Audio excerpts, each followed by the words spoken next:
bonjour à vous tous, si vous venez, enfin ceux qui êtes là déjà depuis le début, puis ceux qui viennent de nous rejoindre pour ce plateau qu'on a intitulé Réenchantement. Bon, ça fait du bien hein, de se réenchanter un peu dans ce monde barbare. Nous sommes très heureux d'avoir avec nous sur le plateau, alors le monsieur qui chuchote, c'est Guillaume Audin. Guillaume qui est un habitué du festival, qui va donc interpréter les mots de Laura Jean McKay, qui est à côté de lui et qui va nous parler de son dernier livre qui s'intitule Les animaux de ce pays. C'est à la fois le dernier et le premier, en fait. Hein. Paru chez Dalva, voilà. Et puis, à côté de moi, Simon Parco, qui a signé un très beau livre qui s'intitule Le chant des pentes, le mot et le reste. Et puis, nous avons tenu cette année à inviter un auteur jeunesse, parce que on en a eu quelques-uns quand même cette année, mais petite enfance même, je dirais, hein, là, en ce qui concerne ces albums, parce que, d'abord parce qu'on aime son travail, ce qui est très beau, et aussi parce que Olivier Talek est le parrain du salon jeunesse, du festival jeunesse d'Étonnants Voyageurs cette année, et nous en sommes très très heureux. Alors on va commencer avec Simon Parco, qui est assis à côté de moi, écrivain et philosophe des sentiers. C'est pas joli ça. Il voyage fréquemment dans le Caucase, là, vous m'arrêtez hein, si je dis des bêtises, les Balkans ou l'Afrique du Nord. Vous avez expérimenté le désert de feu d'abord au Sahara, de glace ensuite au Spitzberg, pôle Nord. Plus tard, vous avez découvert le Brésil, la folie de l'Inde, la rudesse de l'Himalaya. Vous avez aussi usé vos semelles sur les sentiers d'Europe, les chemins de Compostelle, les chemins de Stevenson, le Tour de l'Oisans. Après une expérience en tant que professeur de philosophie, vous allez décider de revenir à la montagne. Une courte expérience. Oui, ça n'a pas été concluant, c'est ça? Ça vous a pas plu? Si, mais j'ai préféré continuer à enseigner sur les sentiers. Donc... Vous avez décidé de revenir à la montagne et d'habiter dans le massif des Écrins. Alors ça, je crois que c'est un lieu très important pour vous et qu'il est très important de dire où vous vivez. Oui, exactement. En fait, à chaque fois que je commence, alors déjà bonjour à tous et à toutes et merci d'être venus aussi nombreux, bien sûr. Mais à chaque fois que je commence la présentation en fait de mes ouvrages et de mon univers littéraire, je ne peux pas faire l'impasse sur l'endroit où j'habite, qui est extrêmement spécifique. Et si je ne fais pas l'impasse dessus, parce que ma langue, je la considère presque comme endémique de cet endroit. Alors j'habite dans la vallée du Vénéon, qui est une vallée assez particulière au cœur du massif des Écrins et qui est tristement connue depuis l'année dernière en raison de crues torrentielles qui ont dévasté le hameau de la Bérarde. Peut-être que vous avez entendu parler de cette histoire. Et au cœur donc de cette vallée où nos routes sont la plupart du temps coupées, où on l'aura compris, qui est caractérisée aussi par sa verticalité, la nature, la montagne et plus précisément, j'ai envie de dire, la roche prend toute la place. Et je me sens en cette vallée un peu comme un traducteur des puissances qui s'expriment, en fait. Et c'est ce que j'essaie de rendre compte, entre autres choses, dans mes livres. Voilà. Et vous y réussissez très bien, on peut le dire, je crois. Vous vous consacrez donc à l'écriture, mais vous avez inventé aussi les balades philo. Oui, alors ça, c'est pas moi, c'est Aristote qui a inventé ça il y a 2500 ans. Mais... moi, je ne l'ai pas connu personnellement, alors oui, moi non plus. Je ne savais pas. Il a eu une super idée, et puis je me suis dit que j'allais un peu réadapter la chose en sortant en fait la philosophie des quatre murs d'une salle de classe et en proposant des petites conférences ludiques et ambulantes. J'en ai proposé une hier à Saint-Malo hier matin. Ouais. Ah, super, et ça a bien marché? Il faut demander aux participants. Alors, on va parler de ce livre qui s'intitule Le chant des pentes. Et je vais laisser Pascal enchaîner. Alors, on est dans un petit village niché au creux de la vallée, tu le montres. Il y a de la brume, on est dans un univers fermé. Il y a une montagne un petit peu plus loin, la montagne lumineuse, et on sait qu'au-delà, c'est le monde, avec tous ses dangers et ses fureurs. Et dans ce petit village vit Goyané, qui est une jeune fille courageuse, qui n'a pas de voix. Voilà, elle souffre d'une absence de voix comme d'autres enfants dans le village. Elle n'est pas la seule. Elle se fait comprendre un peu avec les gestes et elle fait un rêve. Je raconte juste le début pour démarrer. Un rêve dans lequel elle passe au-dessus de cette montagne lumineuse et elle rencontre des bergers siffleurs qui vont lui parler en sifflant et elle va comprendre ce qu'ils disent. Et à partir de là, elle raconte ce rêve, en particulier à son ami Elias, et il décide de partir contre l'avis des villageois qui disent c'est de la folie, ces gens-là sont nos ennemis, il y a du danger et tout ce qu'on veut. Ils vont être accompagnés par le vieux Magnolos, qui est la mémoire du village, et puis par la mule, qui est le surnom donné à une femme brigande, voleuse, vendeuse d'armes, voilà. Une contrebandière Voilà. pyrénéenne. C'est ça, c'est une contrebandière. Et voilà, ça démarre avec ça. Et alors, moi, ce qui m'intéresse, c'est déjà ce que vous installez dès le départ, Simon, c'est-à-dire cette atmosphère de conte, de légende, de lieux hors du temps et hors de l'espace qui ressemble assez à ce que vous avez décrit de votre propre vallée. Oui, complètement. Alors, effectivement, la critique dit que c'est un roman. Moi, à chaque fois que j'entame la rédaction de mes ouvrages, je les pense comme des contes, voire des mythes. C'est-à-dire qu'il y a plusieurs strates d'analyse possibles. Il y a plusieurs couches dans ces livres, et il faut les lire un peu comme on lit un mythe grec, avec plusieurs possibilités d'interprétation. Alors ça vient déjà, je pense très honnêtement que ça vient de ma passion pour les ouvrages d'un auteur islandais qui s'appelle John Kalman Stefánsson, que j'ai découvert assez jeune et qui m'a beaucoup inspiré. On est dans, j'ai envie de dire, le genre du réalisme magique. Et puis ça vient aussi du fait que dans nos vallées, on a encore des sortes de légendes qu'on se transmet et qui me passionnent. J'aimerais bien, si Pascal est d'accord, j'aimerais bien que vous aimez lire. Oui, vous devez aimer lire. Hein.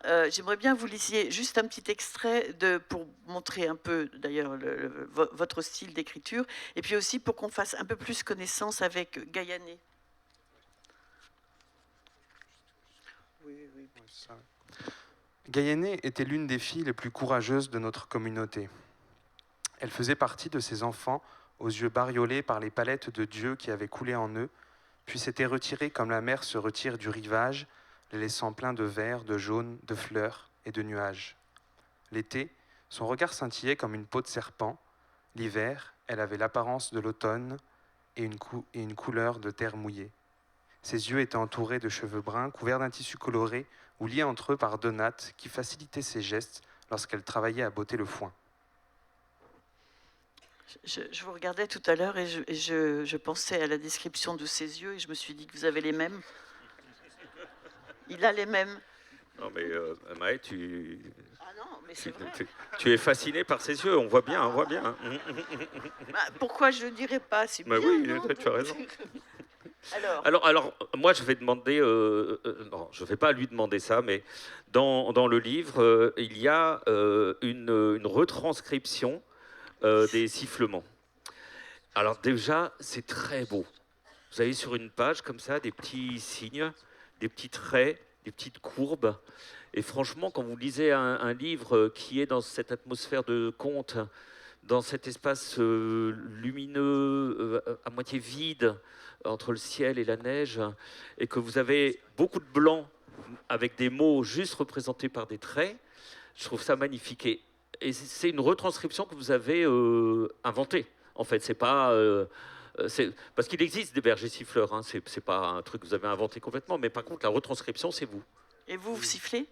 Ah non, je ne vais pas faire une C'est pour ça que démonstration de langage sifflé. je voulais une lecture des sifflements, mais ça J'aurais pu, j'ai essayé, je vais vous expliquer pourquoi je me suis intéressé à cette langue.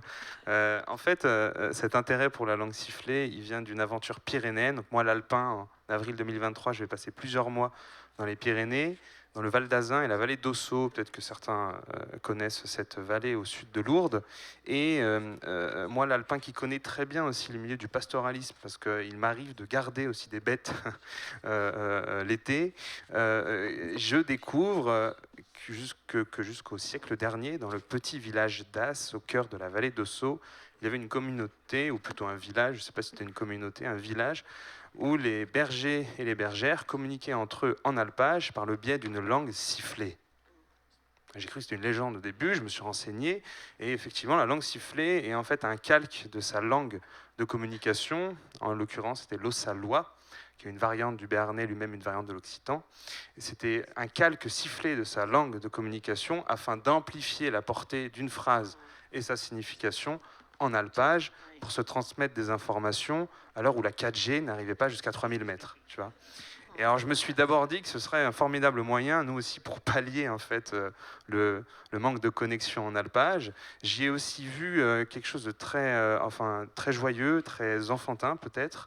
Enfin moi en tous les cas, ça me faisait éprouver des émotions joyeuses et que je relie à l'enfance. Et puis je me suis dit que j'avais l'impression que ça me parlait d'une forme de langage, sous le langage du monde, un langage peut-être de bêtes et d'oiseaux, et c'est là où je pense qu'il y a des liens particulièrement avec le travail de Laura. Et je me suis dit tout de suite qu'il fallait essayer de transcrire au mieux ce langage sous le langage, qui était signifié par, on va dire, les sifflets. Et il y avait un enjeu artistique et graphique, vous allez le comprendre, assez important. Il s'agissait de rendre compte au mieux de la puissance d'un sifflet en alpage, parce que j'ai rencontré les derniers bergers siffleurs pyrénéens. Bon, ils sont plus que 3, hein, mais je les ai quand même rencontrés. Et je me suis dit, comment je vais rendre compte du sifflet et de sa puissance dans la page. Et là, j'ai décidé avec un ami musicien de en fait, faire siffler moi-même. Donc je sifflais ce que je faisais dire à mes personnages. Je ne sifflerai pas aujourd'hui, mais je sifflais ce que je faisais dire à mes personnages, je transcrivais en fait les variations sonores dans un sonagramme, puis j'ai demandé à mes éditeurs d'extraire ensuite les courbes que produisait le sifflet pour créer une nouvelle typographie ou de nouveaux glyphes, en quelque sorte. L'enjeu de cela, c'est de se rapprocher, comme le fait Laura, il me semble, dans ses ouvrages, de se rapprocher d'un langage qui est en l'occurrence un langage humain, mais qui, moi, venait signifier, en tous les cas, le langage, d'autres langages qui sont des langages non humains. Alors, on va suivre les personnages dont tu as parlé tout à l'heure dans cette ascension. Il y a 3 étapes à l'ascension. Il y a la forêt, et en sous-titre, c'est mis « Nous sommes tous des êtres pleins de rouages, de nouages, des nuages, voilà.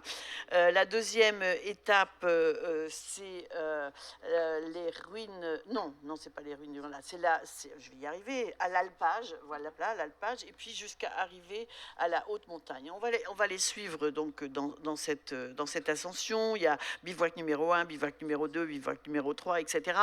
Mais ce que je voulais savoir, moi, je voulais juste revenir quand même au démarrage et au fait qu'il y a eu cette opposition terrible des gens du village qui s'opposaient à ce voyage et qui rejetaient absolument cette entreprise. On peut revenir là-dessus. C'est une forme de... Alors au début on se dit parce qu'ils sont intolérants, parce qu'ils n'ont pas envie de connaître des choses qu'ils ne connaissent pas. Après ça va devenir beaucoup plus subtil et on comprendra pourquoi il y a cette opposition. Mais c'était ça au départ. Oui, c'est ça. Alors ça vient, je pense, de deux choses. Déjà, c'est la lecture des romans d'un auteur grec, Nikos Katsantakis, dans lequel il y a souvent, en fait, ces histoires commencent souvent dans des petits villages grecs ou crétois. Et il y a les anciens qui bloquent, qui empêchent en fait l'aventure d'un jeune. Donc on est aussi dans des romans initiatiques. Hein. En Afrique aussi, hein, c'est comme ça un peu parfois. Et il se trouve que moi, au cœur, je suis assez loin à Saint-Malo pour parler de mon petit village où j'habite, ça va, mais au cœur de mon petit village, il y a aussi évidemment, comme dans toutes les petites peut-être les petits villages ruraux, des tabous, des interdits, et il convient, il me semble, de libérer le langage pour aller remettre en question peut-être tous les préjugés qui se colportent dans nos vallées.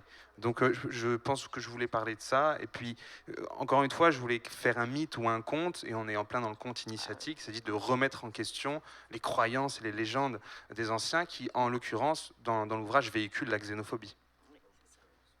Oui, je pensais qu'on était effectivement dans une sorte de ligne continue avec le mythe grec, alors même si Kazantzakis c'est un auteur du monde moderne, mais il se plonge aussi dans cette histoire de mythe millénaire, et du roman initiatique qui est plus 18e, 19e, et c'est intéressant, avec le conte, ça fait un mélange vraiment incroyable qui fonctionne très bien.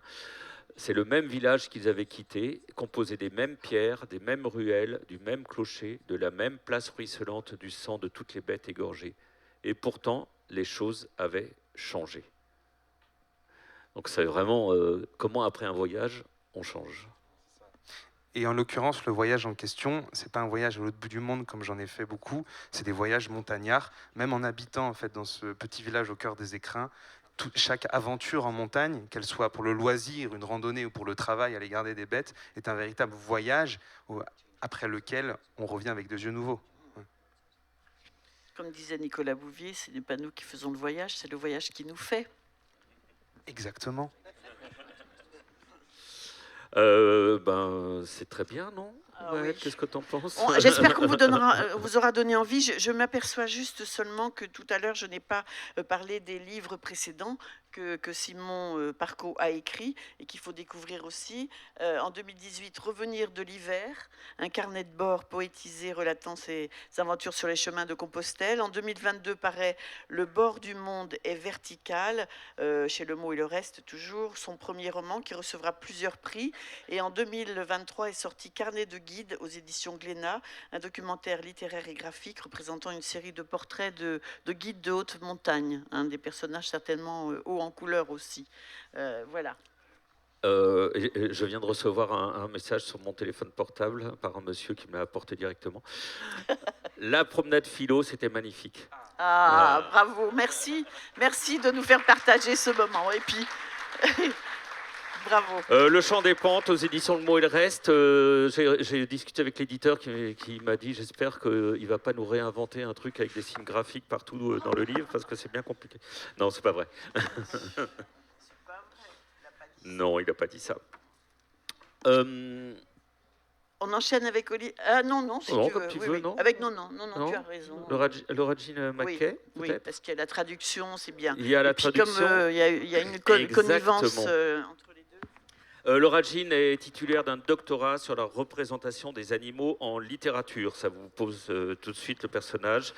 Elle est née au sud-est de l'Australie. Elle a travaillé dans l'humanitaire au Cambodge avant de devenir professeure de littérature et avant de faire son premier roman, qui est donc celui-ci, Les animaux, hop, je l'ai là, de ce pays, qui est traduit par Lise Garon aux éditions d'Alva, qui est sorti en 2025, qui a déjà été récompensé par de nombreux prix.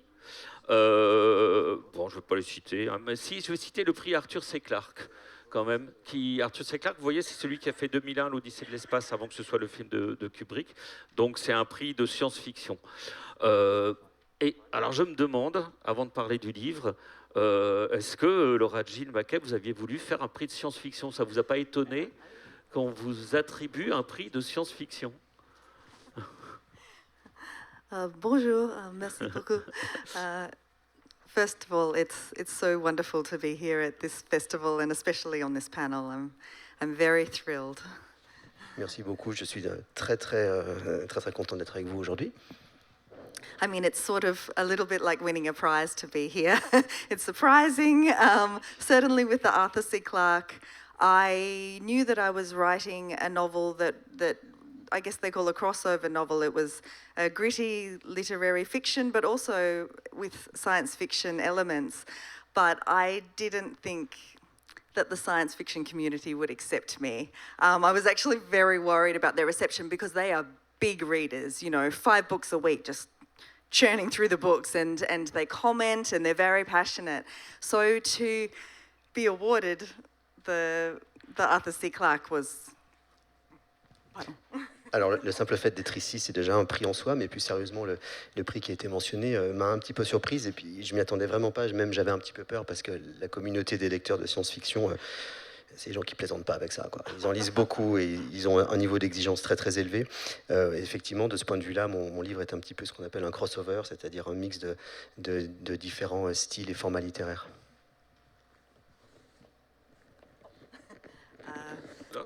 It's okay, ok. Alors, juste pour dire de quoi ça parle, on est au début du livre dans un zoo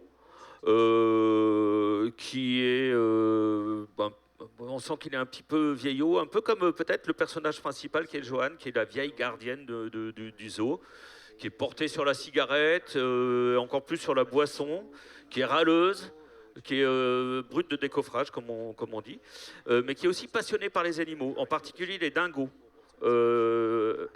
qui sont ses amis. Enfin, en tout cas, il y en a une des dingos, une des chiennes dingos, c'est des espèces de chiens loups australiens, et elle se fait engueuler par sa patronne, qui est aussi la mère de sa petite fille, Kimberley, la petite fille de Joanne, parce qu'elle fait, avec les touristes, de l'anthropomorphisme. Elle fait dialoguer les animaux entre eux, elle les raconte comme si c'était des personnages. Elle se fait engueuler en disant bah non, il faut bien comprendre que les animaux, c'est des animaux, c'est pas des humains, etc. Donc ça commence comme ça. Et il se passe des trucs bizarres, en particulier aux informations, où on apprend qu'il y a une grippe un peu spéciale qui commence à se développer. Et cette grippe s'appelle la zoogrippe ou la zoanthropathie. Et ce que provoque cette grippe, je vais vous laisser raconter ce que provoque cette grippe. Tiens. So I was writing this book before COVID, and I thought that the idea of a flu was quite far-fetched, actually. So when people would ask me what you were writing about, I hid the fact that there was a flu in my novel. Alors j'ai écrit avant le Covid, hein, ça d'accord, mais l'idée d'avoir une grippe comme ça comme point de départ était un petit peu extravagante, et quand les gens me demandaient sur quoi j'écrivais, je gardais ça pour moi et je n'en parlais pas. So the novel came out in Australia in March 2020, right at the pandemic. And so I was bringing this pandemic novel out, and the symptoms that people were experiencing were similar. Red eyes, a fever. There were many parallels.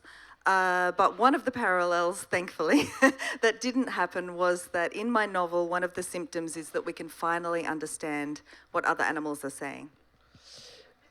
Alors mon livre est sorti en Australie en mars 2020, donc vous voyez peut-être le contexte, et il y avait des parallèles nombreux et troublants avec le Covid. Les symptômes étaient les mêmes, les gens avaient les yeux rouges, ils avaient de la fièvre, etc. Donc il y avait beaucoup de points en commun, mais il y a une différence néanmoins, c'est que dans mon roman, cette épidémie permet aux humains de comprendre les animaux. And so the main character, Jean, she loves to talk to animals, but when the animals start talking back, they're not saying the things that she would like them to say. She would love, the dingo, which is a canine, like a native dog in Australia. She would love the dingo to be saying, I love you, and, you're my best friend. But the dingo's challenging her all the time. And the more they get to know each other, the more challenging it becomes as they start to communicate and share the language. Alors Jean comprend les animaux, elle leur parle, elle se fait comprendre d'eux, mais en retour, en fait, les animaux s'adressent aussi à elle, et donc elle peut comprendre ce que les animaux lui disent et disent d'elle, et notamment les dingos, qui sont des espèces de petits chiens locaux en Australie, et en fait, ils disent que des horreurs sur elle. Ils lui disent qu'ils l'aiment pas, etc. Donc ça se passe pas du tout bien. And the reason that, there are two main characters, really. There's the human Jean, who loves to drink and smoke, and she finds humans difficult but loves animals. And then there is a dingo called Sue, who has had a difficult life as well. She is a captive dingo, and she is on show for her whole life. But when she escapes, they sort of do a road trip together. En fait, il y a deux personnages en parallèle. Il y a Jean, donc, qui est une humaine, qui est un humain, qui adore fumer, etc., qui n'est pas très à l'aise avec les autres humains, donc qui préfère la compagnie des animaux. Et puis il y a un dingo femelle qui s'appelle Sue, qui est née en captivité, qui était en captivité toute sa vie, mais qui réussit à s'échapper. Et quand les deux réussissent à s'échapper, c'est là qu'elles entreprennent un long voyage ensemble. Alors effectivement, quand on annonce cette grippe, ça va vous faire penser à quelque chose. Jean dit ça. À la télé, la première ministre est face caméra, aussi charismatique qu'un tas de purée. Maintenir l'ordre, accroître la sécurité et garantir aux familles et à chaque citoyen les services essentiels. C'est exactement ce qu'on a entendu pendant le Covid. Hein. Pour le plat de purée, je ne sais pas vous. Mais il y a beaucoup d'humour et il y a cette relation entre Sue et Jean. C'est un peu Thelma et Louise, version animale et humain. Alors, ce qui se passe, c'est effectivement que les animaux disent des choses pas très gentilles sur les humains. Mais que, ce qui se passe, c'est que aussi, on ne comprend pas très bien ce qu'ils disent. D'abord parce que ils ne parlent pas vraiment. Les animaux parlent avec leurs cris, mais aussi avec leurs odeurs, avec leur position corporelle, avec le reniflage des uns et des autres, avec plein de choses. Et retranscrire ce langage, le comprendre, c'est vraiment pas évident. Donc là aussi, il y a l'invention d'un langage qui n'est pas un langage sifflé, mais je sais pas, par hasard, hein, j'ouvre. Ça vaut quelque chose, court, je vais le chercher. Qu'est-ce que sa vraie vérité veut. Par là et là, creuse profond. Ils ne se comprennent pas vraiment quand même, les humains et les animaux. On pense les comprendre, mais on ne les comprend pas. Mais du coup, Laura Jean, vous avez, vous aussi, inventé un langage retranscrit de ce que vous imaginez être le langage des animaux. Et c'est assez simple quand c'est des dingos. C'est un peu plus compliqué quand c'est des oiseaux ou des insectes.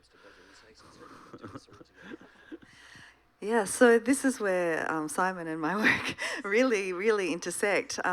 Like in your work, I did feel that I needed to not invent a language, but take it outside of the human language and try to work out how animals might be expressed on the page. Oui, alors effectivement, il y a des points de contact avec ce qui a été dit tout à l'heure. Je n'ai pas tant inventé un nouveau langage qu'essayer de transcrire un langage non humain à destination des humains. So one thing that happened when I was first writing was that I was bitten by a mosquito in Indonesia, and the mosquito licked my skin and transferred something to me and gave me chikungunya, which is like dengue, but it lasts a bit longer. Et alors en fait, au moment où j'ai écrit le livre, j'ai été mordu par un moustique. C'était en Indonésie, et le moustique en a profité pour me refiler le chikungunya. And it gives you a fever. I was sort of the color of your beautiful scarf here. My skin started falling off like wings. And when I was lying there in so much pain, I thought, well, the only thing that could be happening to me is that I'm turning into a mosquito. That's... Donc les symptômes, par exemple, c'était que j'étais rouge comme l'écharpe de Maït ici. J'ai la peau qui commençait à s'écailler et à tomber. J'étais vraiment... J'avais mal partout et je me suis dit, c'est évident, je suis en train moi-même de me transformer en moustique là. And actually, it was the best thing that could have happened for my novel because I understood that this tiny, tiny little animal was one of the most powerful animals in the world. And for the next 2 years, I embodied her and I started to connect with the idea of how she might see the world. And actually, insects were the first animals that spoke in my novel, and the way that I had them speak on the page is to shout in all capitals. Et en fait, ça tombait à point nommé pour mon roman. Je me suis rendu compte que finalement, les petits animaux sont parfois les plus puissants, notamment un moustique. Et donc, je me suis mis à imaginer comment un moustique pouvait se représenter le monde autour de lui. D'ailleurs, dans mon livre, les premiers animaux à parler, ce sont effectivement les insectes. Et la seule façon donc, avec laquelle j'ai pu me représenter un langage de moustique, c'est tout en capital d'imprimerie. Donc ça crie tout le temps. Alors, Simon est assez fasciné par ce travail, justement. Tu as une question à poser ? Une question, oui peut-être, c'est que moi j'ai trouvé que ça nécessitait un gros effort quand même d'imaginer comment transcrire ça sur une page. Et moi j'ai adoré me confronter à cet effort-là, comment rendre compte d'un sifflet, comment essayer de percevoir le monde à travers les yeux et les plumes, surtout d'un vautour par exemple. Je sais pas, il y a un vrai effort, c'était la première question peut-être.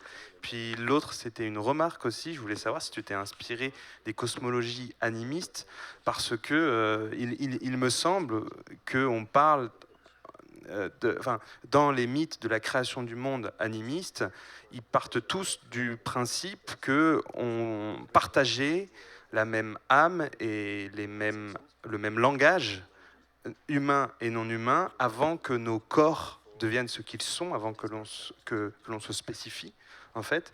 Et le rôle du chaman, d'ailleurs, dans les cosmologies animistes, est de revenir à cet état du mythe, ou d'essayer de retrouver ce langage originel, en fait, que l'on n'a plus parce que nous sommes trop spécifiés.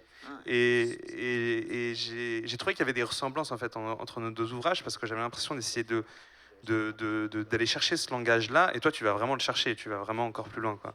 Ouais. Ah, c'est pas fini, hein, parce que moi, si je fais parler Olivier Talek, qui a écrit ces livres-là, eh ben lui, il fait parler les cailloux, il les fait bouger, il fait parler les serpents, il fait parler des tas d'animaux. Voilà, pour les enfants. On va le présenter quand même d'abord. Né à Morlaix, en Bretagne, a fait l'école supérieure d'art appliqué du Perret, puis voyagé en Asie. Et encore, alors c'est marrant, langage, voyage, il y a plein de choses qui vous rapprochent tous les trois sans qu'on le sache au départ. Voyage en Asie, puis au Brésil, à Madagascar, au Chili, puis peut-être ailleurs encore, je ne sais pas. Avant de travailler comme graphiste dans la publicité, vous avez travaillé longtemps vous avez été illustrateur aussi pour la presse, Libération, Elle, Les Inrecuptibles, Le Monde, je crois aussi. Vous avez signé plus de 50 albums pour la jeunesse, ainsi que des BD chez Rue de Sèvres. Et vous vivez à Paris maintenant. Vous avez illustré beaucoup de livres d'auteurs. Et puis, un jour, vous vous êtes lancé dans l'écriture et le dessin. Vous avez voulu tout regrouper. Mais d'abord, comment est-ce que vous êtes passé de ce dessin de presse au livre jeunesse? Un peu par hasard. Alors déjà parce que économiquement, c'est quand même un petit peu difficile de vivre du dessin de presse, mais aussi parce que ça m'intéressait, parce que l'édition jeunesse m'intéressait, et je voyais que parce qu'à l'époque j'écrivais donc pas mes textes, j'étais illustrateur, mais pour un illustrateur c'était on va dire un domaine dans lequel il y avait une liberté immense, et il y avait surtout une énorme productivité. Et donc je me suis un petit peu penché sur l'édition jeunesse, que je connaissais assez peu, parce que moi enfant, j'avais lu principalement des classiques, les classiques du Père Castor, ce genre de choses. Mais sur la création qui existait au début des années 90, je connaissais assez peu de choses, en fait. Et donc, je me suis un peu penché sur l'édition jeunesse, et je fais le tour on va dire, des éditeurs avec les quelques dessins que j'avais sous le bras. Et c'est comme ça que j'ai commencé à illustrer un premier livre, puis un deuxième. Alors, quelle grande différence ça fait C'était important de passer par la case, justement, j'illustre pour d'autres, avant d'arriver à votre propre oui, création. Alors, aujourd'hui encore, je me considère plus dessinateur qu'auteur. C'est beau. Mais, en fait, quand on illustre un texte d'un autre, ou quand on illustre son propre texte, finalement c'est un peu la même chose. On a deux écritures qui sont les mots et le dessin, et en fait on passe sans cesse de l'un à l'autre. Alors quand on illustre effectivement le texte d'un autre, il faut rentrer dans un univers de quelqu'un d'autre, parce que là les deux se font en même temps. En fait, je n'écris pas d'abord mon texte et ensuite je l'illustre, je passe toujours de l'un à l'autre, et il faut que les deux se répondent, il faut qu'il y ait que ce qui se passe dans les illustrations ne se passe pas dans le texte, et inversement. Donc en fait c'est un travail un peu un peu comme si on avait deux écritures en parallèle, en fait. Alors, comment est-ce que vous trouvez l'idée de départ? Par exemple, Serpent bleu, Serpent rouge, c'est le tout dernier? C'est le dernier, oui. C'est le dernier qui vient de paraître chez Pastel. Serpent rouge et Serpent bleu, ils se connaissent depuis qu'ils sont tout petits, mais alors ils ne voient absolument pas les choses de la même façon. Ils ne sont jamais d'accord, en fait. Alors en fait, souvent j'ai alors moi j'aime bien l'idée de l'exercice de la fable, en fait. La fable. La fable qui existe depuis la Mésopotamie et bien avant. Et les hommes ont toujours aimé les histoires d'animaux, en fait. Oui. Ça a toujours existé. Alors moi j'aime bien la fable, mais sans le côté moralisateur, on va dire. Et ça part souvent d'une idée qui est, voilà, soit j'ai envie d'écrire sur une grande notion, on va dire la propriété, ou j'ai envie d'écrire sur les différences de point de vue qu'on peut avoir, sur des choses très simples. Et à partir de ça, voilà, je commence à trouver, on va dire, une petite histoire dans cette grande notion qui est le point de départ. Après, il arrive souvent que ça bifurque sur totalement autre chose. Par exemple, vous avez également avec vous un livre qui s'appelle Est-ce qu'il dort, qui est un livre sur le deuil. Et au départ, j'étais parti je voulais écrire une histoire sur l'ennui, en fait. Et bon, il s'est tellement ennuyé qu'il est mort. Mais donc, enfin, tout ça pour dire que parfois on a une idée en tête et finalement les choses dérivent un peu comme un bateau en fait et on arrive à totalement autre chose.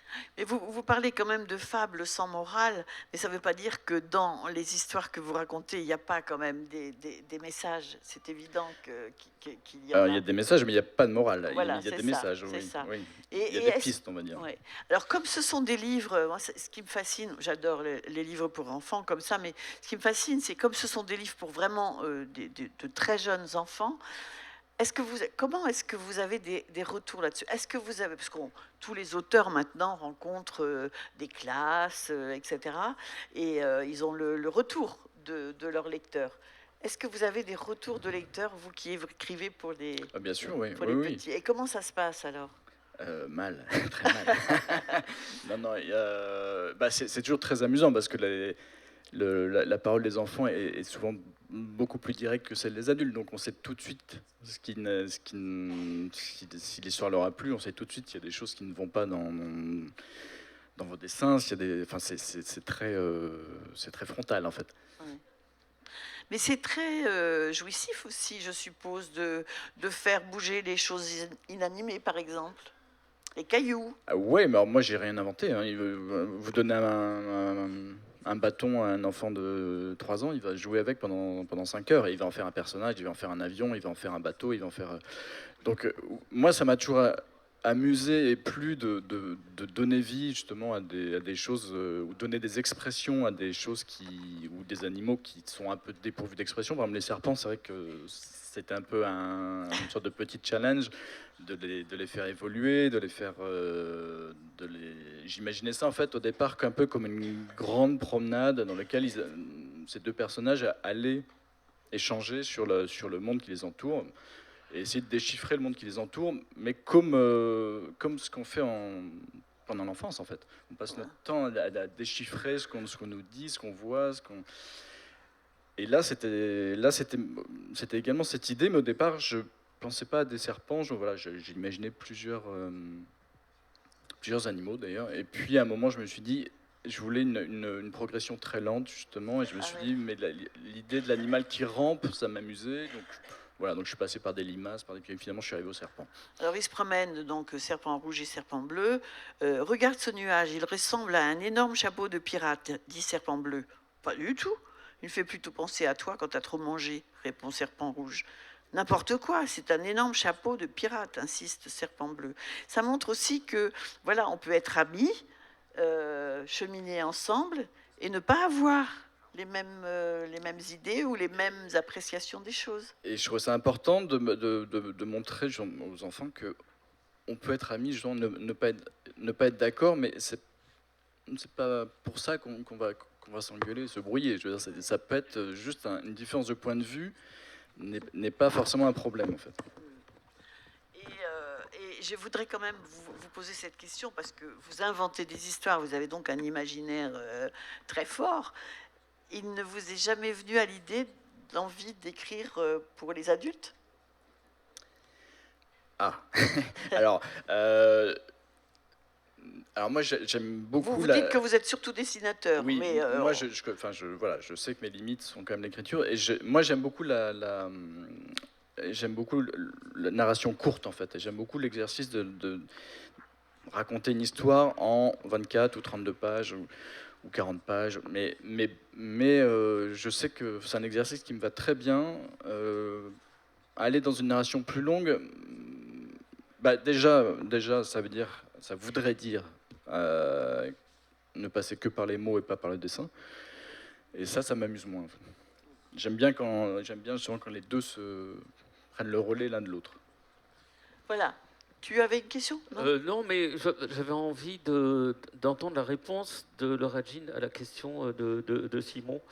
Je ne sais pas, Simon, est-ce que c'est possible de résumer la question et très vite, Oui, parce que oui. j'étais un peu frustré de ça. C'est pas sans lien non plus avec ce que disait Oui, Olivier, en plus. avec son univers. Là. En fait, ma question, c'était est-ce que toi, si tu as ressenti cet effort à fournir pour transcrire les langages non humains sur la page? Et la seconde, c'était aussi une question, finalement. Est-ce que tu t'es inspiré des cosmologies animistes?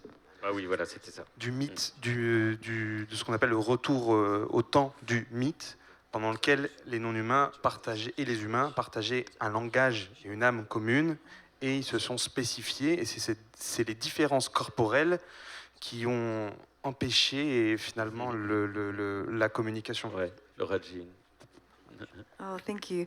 Not directly. I mean, I'm lucky to be from Australia, although I'm a white Australian colonist. We come from the longest continuous culture in the world with Aboriginal people, so there is a very rich culture in Australia. Bon, moi, je suis australienne, je suis blanche, je suis presque une colon blanche, mais quand même, je viens d'un pays qui a une des plus longues cultures qui existent depuis des milliers d'années de manière continue. Donc j'ai accès à ça. But actually, I was very influenced by the philosopher Vinciane Desprez, who talks about the right to want with animals. She says that all animals, even a caged chicken, has the right to want. And so that indicates a life and agency and a shared experience that I was very influenced by. Viviane Desprez? Vinciane Després. Desprez? Ah, Vinciane Després. Oui, j'ai été influencé par la philosophe Vinciane Després qui explique que tout animal, même une poule pondeuse en cage, a le droit de vouloir, a le droit de désirer. Voilà, Les animaux de ce pays, c'est aux éditions d'Alva, de Laura Jean Menkel. Alors, édition d'Alva, quand même, c'est une très belle maison d'édition qui ne publie que des femmes françaises étrangères. Et ça fait un très très beau catalogue. Et juste vous dire, méfiez-vous des baleines. Voilà, vous allez comprendre.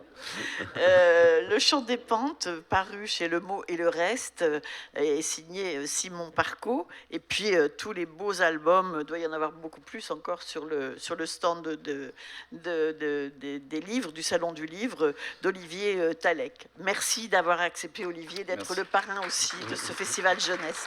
Merci à vous Guillaume tous. pour la traduction.